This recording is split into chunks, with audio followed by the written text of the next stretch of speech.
বিচারক নওশেরওয়ারের পুত্র সম্রাট উর্দুসের এমন রোগের কবলে পড়ে যার চিকিৎসা রাষ্ট্রীয় চিকিৎসকদের সাধ্যের বাইরে চলে গিয়েছিল।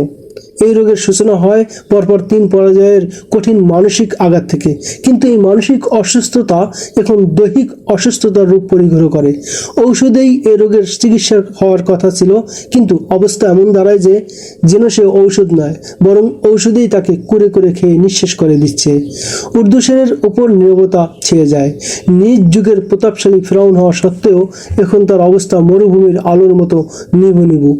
রাষ্ট্রীয় চিকিৎসক এ ব্যাপারে অত্যন্ত সতর্ক ছিল, যেন যুদ্ধ সংক্রান্ত কোনো খারাপ সংবাদ উর্দুসের পর্যন্ত পৌঁছতে না পারে। কিন্তু বাস্তবে এটা সম্ভব ছিল না, কারণ কখনো মুখ খুললে প্রথমে সে একথাই বলতো যে রণাঙ্গনের কোনো খবর এলো কি? সুসংবাদে আসছে জাহাপনা। সর্বদা পাশে উপস্থিত চিকিৎসক তাকে জবাব দিত এবং তাকে বাঁচাতে কখনো বানিয়ে বলতো। মুসলমানরা এভাবে পিছু হটছে যেন কোনো দৈত্যের মুখোমুখি হয়েছে তারা। আবার কখনো বলতো পারস্য সাম্রাজ্য একটি অজেয় প্রান্তর, এ প্রান্তরে যেই মাথা ঠুকতে চেষ্টা করেছে তার মাথা ছিদ্র হয়েছে। আবার কখনো তার প্রাণের রানী এই বলে তাকে প্রবোধ দিত যে আরবের বুদ্ধরা কিসরার শৌর্যবীর্যের প্রতাপ কিছুতেই সহ্য করতে পারবে না। এই প্রবোধ ও সান্ত্বনামূলক বাক্য কিসরার উপর ঔষধের মতো উল্টো প্রতিক্রিয়া সৃষ্টি করতে থাকে। কোনো কিছুতেই তার নীরবতা ভঙ্গ হয় না এবং চেহারায় উদাসীনতার ছাপ হ্রাস পাওয়ার পরিবর্তে ক্রমে তা গভীর থেকে গভীর হতে থাকে। তার একান্ত পছন্দের নর্তকী তার সামনে গিয়ে রূপ নাগিনীর মতো দেহে ঢেউয়ের উত্তাল তরঙ্গ তোলে, শরীর অর্ধনগ্ন করে দেয়। উর্দুসের নিয়মান চেহারার উপর সুগন্ধিযুক্ত রেশমের মতো মোলায়েম কেশদাম ছড়িয়ে দেয়া ছায়া বিস্তার করে, অতঃপর সম্পূর্ণ বিবস্ত্র হয়ে নাচের ঝড় তোলে। রূপ লাবণ্যে মোহিত করে কিসরার রুগ্ন সন্তানকে প্রাণবন্ত করে তুলতে প্রয়াস পায়, কিন্তু ফলাফল জিরো। অবস্থা এমন দাঁড়ায় যেন নর্তকী বিজন জঙ্গলে নেচে চলছে আর তার নাচের নৈপুণ্য জঙ্গলের হাওয়ায় উড়ে উড়ে যাচ্ছে। একসময় তার প্রিয় শিল্পীরা যারা তাকে গানে গানে মাতিয়ে দিত এবং দারুণ বিমোহিত করত, এ সময় তাদের প্রাণ মাতানো গানও ব্যর্থতায় পর্যবসিত হয়। এ সকল নর্তকী এবং শিল্পীরা পারস্য খ্যাত ছিল। পারস্যের ভুবন খ্যাত সুন্দরী রূপসীরা হারেমে ফুলের মতো প্রস্ফুটিত ছিল। এদের কতক আবার অর্ধ উন্মিলিত ফুল কুলিয়েছিল। উর্দুসের এ সমস্ত প্রস্ফুটিত উন্মিলিত ফুল ও তার কলির নাদুস নুদুস শরীরের ঘ্রাণে দিন রাত বিভোর থাকত, কিন্তু এখন তাদেরই একজন করে তার নির্জন সঙ্গী রূপে গেলেও সে কাউকে মনোরঞ্জনের সাথী রূপে বরণ করে না। কেউ তার দেহেও মনে নয়া যৌবনের তুফান তো দূরে থাক, বিন্দুমাত্র উষ্ণ শিহরণও জাগাতে পারে না। ব্যর্থ, সকল চেষ্টা ব্যর্থ। পারস্য রানী বাইরে এসে ওই রাষ্ট্রীয় চিকিৎসকের কাছে ব্যর্থতা প্রকাশ করে বলে, যার সম্পর্কে সবাই জানতো যে তাকে দেখে মৃত্যুও প্রাণবন্ত হয়ে ওঠে। রানী দরাজ গলায় চিকিৎসককে বলে, আপনার জ্ঞান অভিজ্ঞতাও ফেল হয়ে গেল? এটা কোনো রং তামাশা নয় তো? কিসরার ঠোঁটে মুস্কি হাসির আভা আনতেও কি আপনি পারেন না? কে বলে আপনার ছোঁয়ায় মৃত্যু জেগে ওঠে? জরথুস্রেও আপনার প্রতি সদয় হন পারস্য সম্রাজ্ঞী। বয় বৃদ্ধ চিকিৎসক মুখ খোলে, কারো জীবন মৃত্যু আমার হাতে নয়। আমি জীবন মৃত্যুর মধ্যবর্তী এক দুর্বল প্রাচীর মাত্র। মৃত্যুর হাত এত মজবুত ও শক্তিশালী যে সে ওই প্রাচীরকে দরজায় খিলের মতো খুলে ফেলে এবং অসুস্থ ব্যক্তিকে তুলে নিয়ে যায়। মৃত্যুর এই শক্তির সামনে আমার জ্ঞান অভিজ্ঞতা তুচ্ছ হয়ে যায়। শব্দ, কেবল শব্দ। সম্রাজ্ঞী গোয়ালিচায় পা জোরে ছুড়ে বলে, নিষ্প্রাণ শব্দ মাত্র। শুধু গাল ভরা বুলি কোনো দুঃখীর দুঃখ মুছতে দিতে পারে না। কোন রুগ্ন ব্যক্তিকে তার রোগ থেকে মুক্তি দিতে পারে? আপনার মুখে এমন শক্তি আছে যে কিসরার রোগ চুষে নিতে পারে? না মাননীয় সম্রাজ্ঞী, চিকিৎসক বড় ধৈর্যের সাথে বলে এবং কম্পিত হাতে সম্রাজ্ঞীর বাহু ধরে তাকে বসিয়ে বলে, কেবল বুলি কারো দুঃখ এবং কারো রোগ নিরাময় করতে পারে না, তবে দুঃখ এবং রোগের যন্ত্রণা কিছুটা লাঘব করে থাকে। বাস্তবতার সামনে শব্দের কোনো অর্থ নেই, আর বাস্তবতা যদি রূঢ় ও বিষাদ হয় তবে জ্ঞানীর মুখ থেকে নির্গত শব্দ মনে হয় যেন হেমন্তের গোধূলিতে বৃক্ষের হলুদ পাতা ঝরে ঝরে পড়ছে। শুকনো ওই পাতা আবার বাতাসের দোলায় হেলে দুলে নাচতে থাকে। আমরা কিসরাকে বাস্তব থেকে দূরে রাখছি। সম্রাজ্ঞী বলে আমি তাকে গান বাদ দিয়ে ভুলিয়ে, কিন্তু কতদিন নাগাদ? বৃদ্ধ চিকিৎসক তার কথার মাঝপথে কেটে দিয়ে বলে, মাননীয় সম্রাজ্ঞী, আপনার কিসরা হতে রূঢ় বাস্তবতা কতদিন গোপন করে রাখবেন? এই নৃত্য, গান এবং মখমলের মতো নরম ও যৌবনদীপ্ত শরীর কিসরা উর্দুসের মন ভুলাতে পারবে না। কিসরা কেবল সম্রাট হলে তিনি নিজেকে চমৎকারভাবে প্রতারিত করতে পারতেন, পালিয়ে গা বাঁচাবার সুগম পথ ধরতে পারতেন, কিন্তু তিনি কেবল সম্রাটই নন, বীর যোদ্ধাও বটে। তার ঘোড়ার পদভারে জমিনের তলদেশে কম্পন তুলেছিল। পারস্যের এই বিশাল সাম্রাজ্য কিসরার বাহুবলের এই ফসল। এই সাম্রাজ্য তিনি রোমীয়দের শক্তিশালী সৈন্যদের হাত থেকে রক্ষা করেছেন। কিসরা নিজেও অস্ত্র ধারণ করেছেন, ভয়ানক যুদ্ধ করেছেন। ঘুমন্ত সেই সিংহ এখন জাগ্রত। এতদিন তিনি বিলাসিতায় বিভোর থাকলেও এখন তিনি সম্পূর্ণ সতর্ক। ফলে নৃত্য, গান এবং জাদুরূপী নারী সবই তার মনে বিরূপ প্রতিক্রিয়া সৃষ্টি করছে। এখন তিনি কোনো নর্তকী কিংবা কণ্ঠশিল্পী নয়, বরং হরমুজ, আন্দারজগার, বাহমান এবং আনু শাহজাহানকে ডেকে ফিরছেন। কোথায় এখন তার এই সকল শ্রেষ্ঠ সেনাপতিরা? আপনি তাকে কিভাবে ধোঁকা দিবেন? না না, সম্রাজ্ঞী দীর্ঘশ্বাস ফেলে বলে, ধোঁকা দিয়ে আর কি লাভ? আপনি ঠিকই বলেছেন, কিন্তু বর্তমান পরিস্থিতিতে করণীয় কি? আমার মাথায় কিছুই আসছে না। আমাদের প্রতিপক্ষ ওই মুসলমানদের সম্পর্কে আপনি কিছু জানেন? কয়েকজন ইহুদি এসেছিল, তারা মন্তব্য করেছিল মুসলমানদের এমন এক ভরপুর শক্তি আছে যার মোকাবিলা করার সামর্থ্য কারণেই। আর আমি লক্ষ্য করেছি যে দজলা আর ফোরাতের সঙ্গমস্থলে যে সকল মুসলমানকে পুনর্বাসিত করে তাদেরকে আমাদের গোলাম বানিয়ে রেখেছিলাম এবং যাদেরকে আমরা কীট পতঙ্গের ঊর্ধ্বে জানতাম না, তারাই আজ মদিনাবাসীর শক্তিতে পরিণত হয়েছে। আমাদের সৈন্যরা তাদের সামনে দিয়ে বকরির মতো পালিয়ে বেড়াচ্ছে। এটা চেতনা বিশ্বাসের শক্তি। মাননীয় সম্রাজ্ঞী, বৃদ্ধ চিকিৎসক বলে, একটি কথা বলতে চাই, যদিও তা আপনার ভালো লাগবে না। মুসলমানরা বিশ্বাস করে যে বাদশাহীর অধিকার একমাত্র আল্লাহ তাআলার। পৃথিবীর সকল মানুষ তারই আজ্ঞাবহ।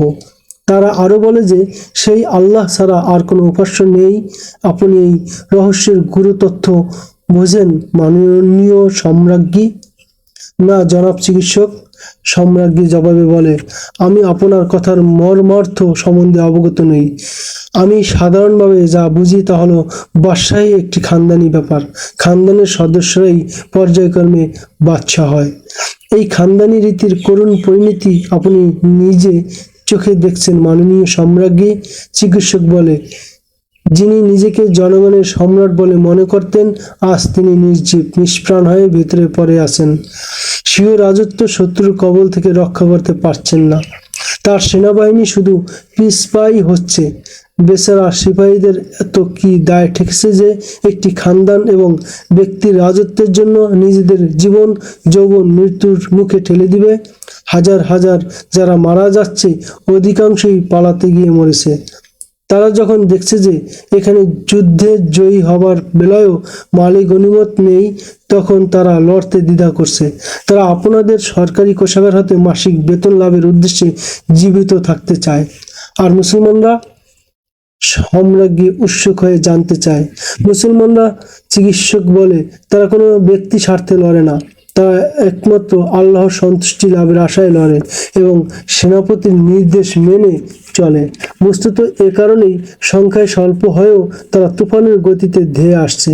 মাননীয় সম্রাজ্ঞী, প্রত্যেকের চেতনা, বিশ্বাস এবং মাযহাব ভিন্ন ভিন্ন হয়ে থাকে। আমি জ্ঞান এবং অভিজ্ঞতার কথা বলছি। যখন কোনো খানদান কিংবা কোনো ব্যক্তি নিজেকে রাজাধিরাজ জ্ঞান করে এবং অন্য মানুষকে মানুষ বলে গ্রাহ্য করা ভুলে যায়, তখন একদিন এমন আসে যখন সে সমস্ত সৈন্য এবং জনগণকে ধ্বংস এবং বিপর্যয়ের গভীর আবর্তে নিক্ষেপ করে। আমি এসব সূক্ষ্ম কথা বুঝি না, সম্রাজ্ঞী বলে। এবং বুঝতেও চাই না। আমি শুধু চাই যে কোনো উপায়ে কিসরা সুস্থ হয়ে উঠুক। এর জন্য যা যা দরকার তা করুন মাননীয় চিকিৎসক। কোনো কিছুতেই কিছু হবে না মাননীয় সম্রাজ্ঞী। ডাক্তার বলে, কোনো কিছু করে লাভ নেই। মুসলমানদেরকে পারস্যের সীমানা হতে তাড়িয়ে দেওয়া হয়েছে, এই খবরটুকু শুধু এনে দিন, কিংবা খালিদ বিন ওলীদকে শৃঙ্খলাবদ্ধ করে কিসরার সামনে এসে উপস্থিত করুন। দেখবেন কিসরা উঠে দাঁড়িয়েছেন, সম্পূর্ণ সুস্থ হয়ে গেছেন। এমন খবর কোথা থেকে আনবো? সম্রাজ্ঞী আশাহত এবং পরাজিত কণ্ঠে বলে, মদিনার এই সেনাপতিকে কিভাবে জিঞ্জিরে বেঁধে আনবো? আমার সেনাপতি যদি পরাজিত হয়ে জীবিত ফিরে আসতো, তবে আমি তার পা মাটিতে পুঁতে তাকে কুকুর দিয়ে খাইয়ে দিতাম। অতঃপর সে মাথা নিচু করে সেখান থেকে প্রস্থান করে। চিকিৎসকের কথা রূঢ় বাস্তবতা সে সহ্য করতে পারে না। একটি ঘোড়া ঊর্ধ্বশ্বাসে দৌড়ে আসে এবং শাহী মহলের বহির্ভাগে এসে থামে। সম্রাজ্ঞী অশ্বের ক্ষুরধ্বনি শুনেই বাইরে বেরিয়ে আসে। বৃদ্ধ চিকিৎসকও তার পিছন পিছন ছুটে আসে। আগত অশ্বারোহী একজন কমান্ডার। ঘোড়া থেকে লাফিয়ে নেমেই সে সম্রাজ্ঞীর সামনে হাঁটু গেড়ে বসে পড়ে। তার মুখ খোলা এবং চোখ সাদা হয়ে গিয়েছে। চেহারায় শুধুই ক্লান্তি নয়, আতঙ্ক বিরাজ করছিল। কোনো সুসংবাদ এনেছো? সম্রাজ্ঞী জিজ্ঞাসা করে এবং রাজকীয় দাপটের সাথে বলে, উঠে বসো এবং জলদি বলো। কোনো ভালো খবর নেই। কমান্ডার বড় বড় শ্বাস ফেলে বলে, মুসলমানরা সমস্ত সৈন্যকে হত্যা করেছে। তারা আমাদের হাজার হাজার লোককে ধরে নিয়ে গিয়ে খুশাইব নদীর পাড়ে এমনভাবে হত্যা করছে যে নদীতে রক্তের স্রোত বয়ে গেছে। নদী শুষ্ক ছিল। মুসলমানদের সেনাপতি অপর থেকে নদীর বাঁধ খুলে দিলে নদীতে রক্তের প্রবাহ শুরু হয়ে যায়। আপনি কেন জীবিত ফিরে এলেন? সম্রাজ্ঞী ক্রুদ্ধ কণ্ঠে জিজ্ঞাসা করে। আপনি আমার হাতে নিহত হতে এখানে এসেছেন? পরবর্তী যুদ্ধে লড়ার জন্য আমি জীবিত ফিরে এসেছি, কমান্ডার জবাবে বলে। আমি লুকিয়ে আমাদের সৈন্যদের মস্তক ধর থেকে বিচ্ছিন্ন হতে দেখেছি। সাবধান, সম্রাজ্ঞী নির্দেশের সুরে বলে। এই সংবাদ আর কোথাও যেন রাষ্ট্র না হয়। পারস্য সম্রাট এই খবর শোনার জন্যই কেবল জীবিত আছে। উর্দু শেরের আওয়াজ ভেসে আসে। সম্রাটের আওয়াজ পেয়ে সম্রাজ্ঞী এবং চিকিৎসক উভয় বিস্ফোরিত নেত্রে আওয়াজের উৎস পথে চায়। একটি পিলারে ভর দিয়ে তাদের অদূরেই সম্রাটকে দাঁড়িয়ে থাকতে দেখে। দুই অপূর্ব সুন্দরী এবং তন্বী যুবতী সম্রাটের হাত নিজেদের কাঁধে স্থাপন করে রেখেছিল। এখানে এসো, সম্রাট কমান্ডারকে নির্দেশ দেয়। আমি অনুমান করেছিলাম হয়তোবা কোনো দূত এসেছে। বলো, কি খবর এনেছো? কমান্ডার পালাক্রমে সম্রাজ্ঞী এবং চিকিৎসকের দিকে তাকায়। এদিকে তাকাও, উর্দুশের গর্জে উঠে বলে, সংবাদ শোনাও। কমান্ডার নিরুপায় হয়ে এক এক করে সকল ঘটনা খুলে বলে। পরাজয়ের সংবাদ শোনার সাথে সাথে উর্দুশেরের মাথা সামনের দিকে হেলে যায়। বাহু ধরে রাখা দু নারী সম্রাটকে ভর দিয়ে রাখে। সম্রাজ্ঞী ছুটে এসে সম্রাটের হেলে পড়া মাথা উপরে তুলে ধরে। বৃদ্ধ চিকিৎসক সম্রাটের নাড়িতে হাত রাখে। সম্রাজ্ঞী অসহায়ভাবে চিকিৎসকের দিকে তাকায়। চিকিৎসক নিরাশার ভঙ্গিতে মাথা নাড়ায়। পারস্য সাম্রাজ্য কিসরা উর্দুশের থেকে চিরবঞ্চিত হয়ে গেছে। চিকিৎসক কান্নাজোড়া কণ্ঠে বলে, চোখ মুছে। মুহূর্তে শাহী মহলে হুলস্থুল পড়ে যায়, কান্নার রোল ওঠে। উর্দুশেরের লাশ হাতে হাতে তার ওই কামরায় নিয়ে যাওয়া হয়, যেখানে বসে সে কয়েকবার বলছিল, আরবের এই লুটেরা বুদ্ধদের ইরান সাম্রাজ্যে পা রাখবার সাহস কিভাবে হলো? সে এই কামরায় বসে হযরত খালিদ রাদিয়াল্লাহু তাআলা আনহু এবং হযরত মুসান্না রাদিয়াল্লাহু তাআলা আনহুকে জীবিত অথবা মৃত উপস্থিত করার নির্দেশ দিয়েছিল। এই নির্দেশ প্রতিপালিত হওয়ার পূর্বেই তার লাশ পড়েছিল এই কামরায়। পরাজয়ের ক্রমাঘাতেই তার মৃত্যু হয়েছিল। সম্রাজ্ঞী নির্দেশ জারি করে যে লড়াইরত সৈন্যরা যেন কিসরার মৃত্যুর খবর জানতে না পারে। মুসলিম শিবিরে একটি ঘোড়া ছুটে এসে প্রবেশ করে। অশ্বারোহী জোরে চিৎকার করে বলছিল, জনাব খালিদ কোথায়? ঘোড় সওয়ার দুহাত উঁচু করে নাড়াতে নাড়াতে আসছিল, বাইরে আসুন জনাব খালিদ। জনাব খালিদ রাদিয়াল্লাহু তাআলা আনহু দ্রুত বেগে বাইরে আসেন। জনাব খালিদ আরোহী বলতে বলতে আসছিল, আল্লাহ আপনার উপর রহম করুন। আপনার আতঙ্ক উর্দুশেরের জীবন সংহার করেছে। তুমি উন্মাদ হয়ে গেলে ইবনে হারেসা।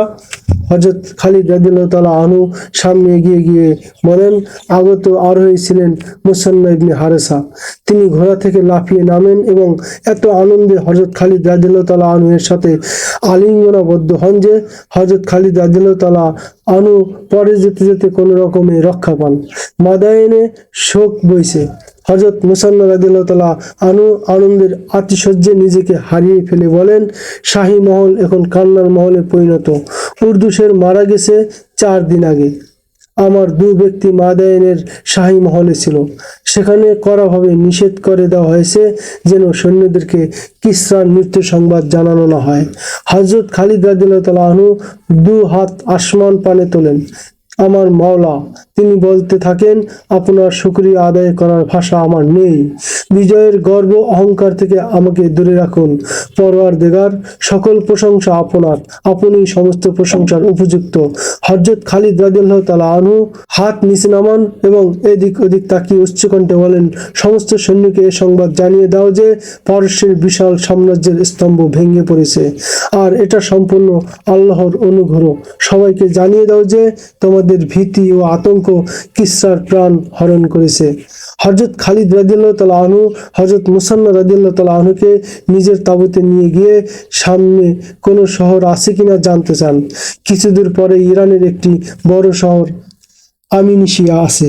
হযরত মুসান্না বলেন, পারস্যের ফৌজ এখানে থাকার কারণে শহরটিকে বড় একটি সামরিক ঘাঁটি বলা যেতে পারে। শহরটি বাণিজ্যের প্রাণকেন্দ্রও বটে। এর আশেপাশের ভূখণ্ড অত্যন্ত উর্বর।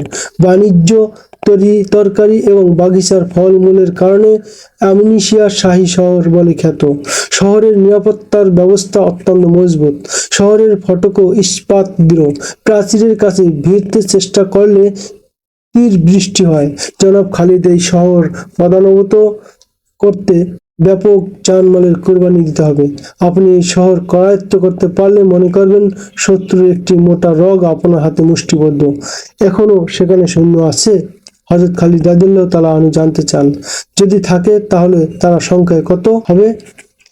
যে পরিমাণ পূর্বে ছিল তেমনটি এখন নেই। হযরত মুসান্না রাদিয়াল্লাহু তাআলা আনহু জবাবে বলেন, আমার জানামতে উরাইস যুদ্ধে এ শহর থেকে এও কিছু সৈন্য নেওয়া হয়েছিল। একটি ছোট নদী একে বেঁকে ফোরাত নদীতে গিয়ে মিলিত। নদীটির নাম ছিল বাতকলি। এই নদীর সঙ্গম স্থলের উপকূলে আমিনিশিয়া শহরটি অবস্থিত ছিল। হযরত খালিদ রাদিয়াল্লাহু তাআলা আনহু মর্মে মর্মে অনুধাবন করেন যে তার প্রতিটি অগ্রবর্তী কদম পূর্ববর্তী কদম থেকে কঠিন হয়ে উঠছে। তদুপরি তিনি নির্দেশ দেন যে এখনই আমিনিশিয়া অভিমুখে মার্চ করো।